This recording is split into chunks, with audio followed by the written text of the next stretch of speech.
Have you ever said, I need to write a book? I have a story to tell.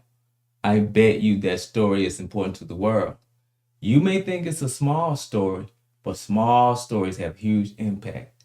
In today's video, we'll highlight the story that you hadn't written yet, and we want to focus on helping you to develop the characters inside of that story.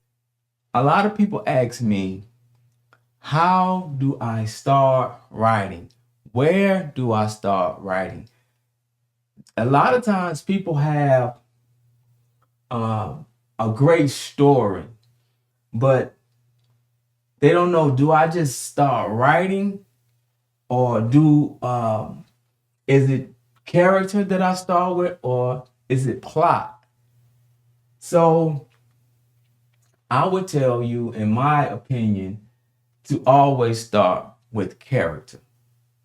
Because when you get to the plot, you have to know something about the character to even put it in its proper place.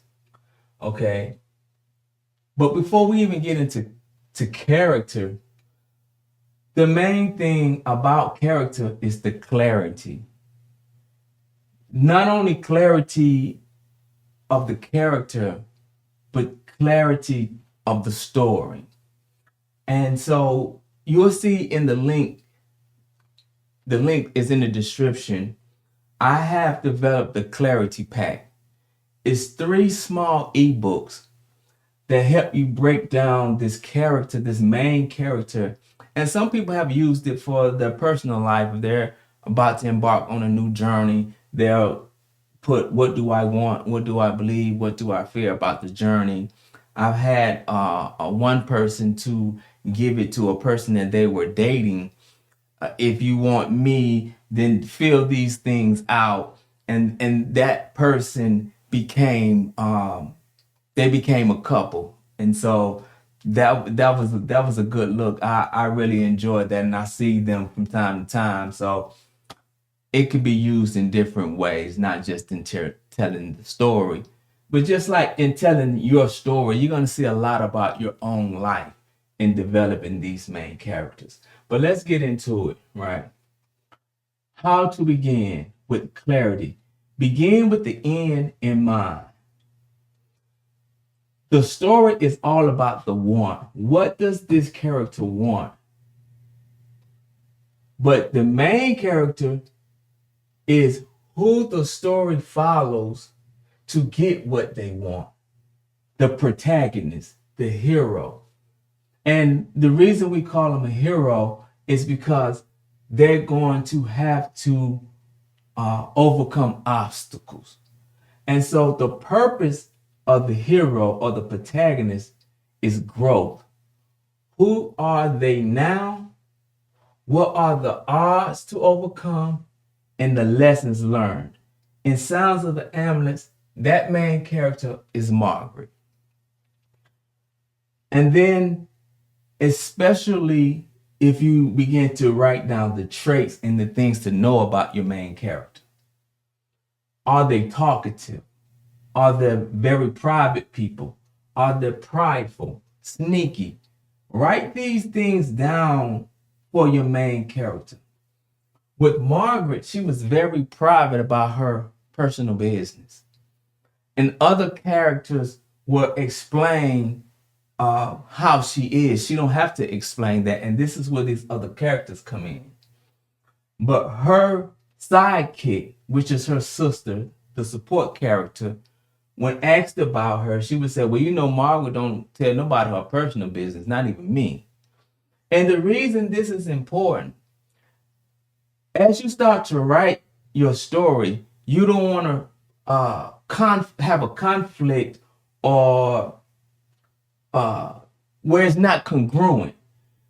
If she begins to be talkative and tell her business in other places, then that means you hadn't studied that character enough and it's incongruent. And then that's when people pick up like, this is not a trait of this character. So trait is very important. It's going to help you stay on track. Things to know about your hero. I've always emphasized the want, the belief, and the fear. That's the holy trinity of writing when it comes to your main character and the story. What does the character want?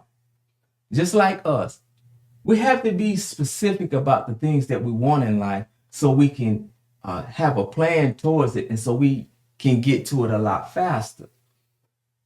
We have to have a belief. If you believe that God is with me, it may give you the strength to go on. If you believe that in this case, Margaret believed that the military can get her what she wanted, as we explained a lot. What does the character fear? Whatever your character fear, this is going to plug into your conflict. So if you're having a problem with conflict, and sometimes with conflict, we think the conflict that a person has with another person. Conflict can be internal. How I was taught, you should have good news, bad news, and ticking clocks on every page. That in itself is conflict. The good news, she met someone, or bad news could be I was late for class. Ticking clock is the same as the news, the bad news. So conflict is not just with an antagonist, which we'll get to next, but also the things to know, the main character's flaw and the main character's core wound. That's going to help you tell your story, and it's going to also build conflict. And we'll talk about those things a lot later, but to give you a good glimpse of it, I encourage you to look at the mechanics of story in the link. It tells us how to put all these things together because there's a lot of moving parts here, but today we want to just focus on character and how to start your story. The antagonist is another main character who opposes the hero from getting what they want. The dark shadow. And the reason I put it as the dark shadow, we have the light in front of us, the thing that we want. And you have you, yourself. And the shadow is behind you. In order to see the shadow, you have to take your eye off the light and look behind you. But what's so significant is how much does a shadow weigh? I would like for you guys to put that in the comment. We all know the answer, but I want to develop communication with you guys. I thank you. I have over 100 subscribers at this point. And I thank you so much for your time. And I really want to help you develop your story. But it's going to take us to communicate back and forth, and we communicate through the comments. So I want you to put, how much does a shadow weigh? And so the reason this is a question is because sometimes we put so much weight on something someone says to us, and it implements fear inside of us. We put too much weight on the dark shadow because it's behind us.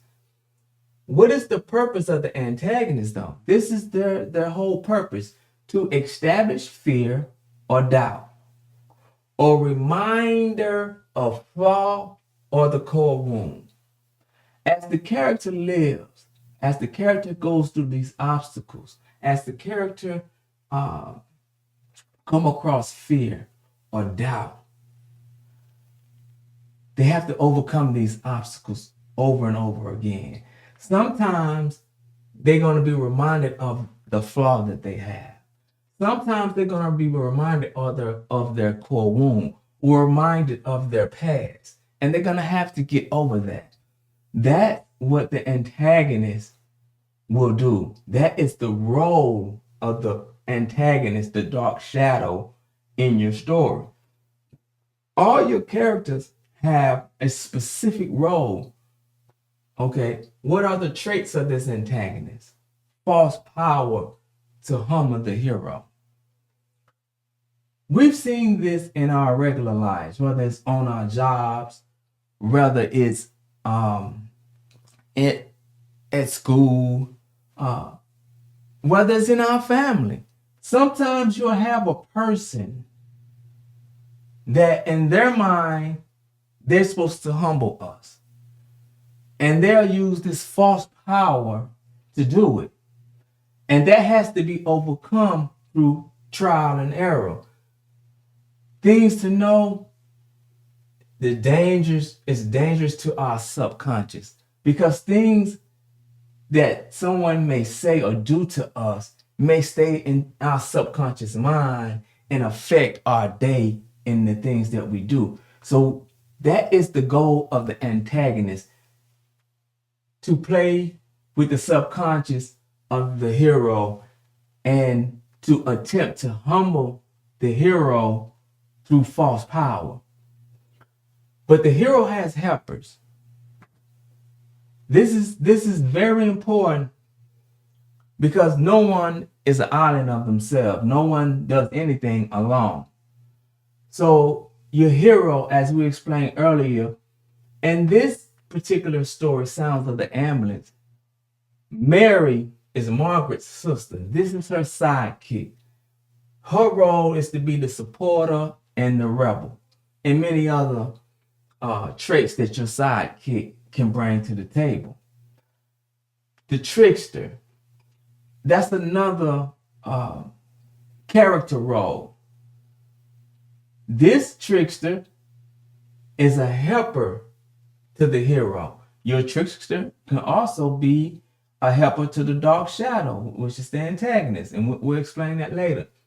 But this trickster, they bring humor, cleverness, and this story, Sounds of the Ambulance, this is Sherry. Always got something funny to say, can't hold water, get the news before God gets it. That's Sherry. Okay. Mentor, this is another hero helper, another character that's very important, because as your hero changes locations, they're going to meet someone new, and that hero is going to give them something. But the hero can also be a parent. The mentor can also be a parent, like in this case. The mentor's role is to bring wisdom, patience, and experience. And this story is Margaret's dad and the sergeant she met in the army. Another character, hero helper, is the love interest. And sometimes the love interest can be the one. But the love interest don't have to be what the hero wants. That might not be their desire and ultimate goal. Their hero could just, that love interest can just add romance to your story as the hero goes after another goal. And as in this story, that's the role of this love interest, who is Johnny. He brings romance to this story, because your story has to have different elements. It can't be just all sad, or you're just going to lose the audience or you're going to lose the reader. It has to have ups and downs, because the story is to evoke emotions. And so all these emotions are going to take place from different characters in different roles. And that's why character and figuring out which character you're going to have say different things is so important before you even start writing. Now, the antagonist also has helpers. In this particular case, this dark shadow helper is a ship shifter. What's the role? Switch sides. That's Michael. So we have 7 characters here that we discussed. We've discussed 7 different characters. The protagonist, which is Margaret. The antagonist, which is Zealous. The hero helper sidekick, Mary. The hero helper trickster, Sherry. The hero helper mentor, her dad and the sergeant. The hero helper love interest, Johnny. The dark shadow helper, shift shifter, Michael. Those are 7 different characters there to get you started. You can add several other characters, but I just wanted to go through a few of these. And you also have like the innocent. That is the hero helper. The innocent is someone that they want to protect. In this particular case, Margaret has kids that she wants to protect. And so they have a specific role, the innocent. And so but that's what I wanted to give you guys today. This is something that I wanted to discuss, the different character roles. And hopefully you could take some of these roles and start filling them in into your story before you begin to write them. And then we're going to talk about plot next. So once you start talking about plot and where to put things in your story, you've already had an indication of the characters that are going to be part of your story and the role that they should fit in. The mentor is not going to play the role of to add romance. That's not your role. So once you know the role, you keep them inside of that specific role. Again, we have links in the description. We have the Clarity Pack, which is 3 ebooks. Very simple. You could download them on your phone and interact with them on your phone. We have the Mechanics of Story, which is when you get more meat on the bones, the 51 Beasts of Power, and another tool that I have a lot of pride about is the KL Story breadcrumb system. Because when we get to plot, we're going to see how you drop some breadcrumbs here and pick them up later. But that concludes today's video. I hope you guys getting value from this, and if you are, give me a thumbs up. So thanks again for watching this video.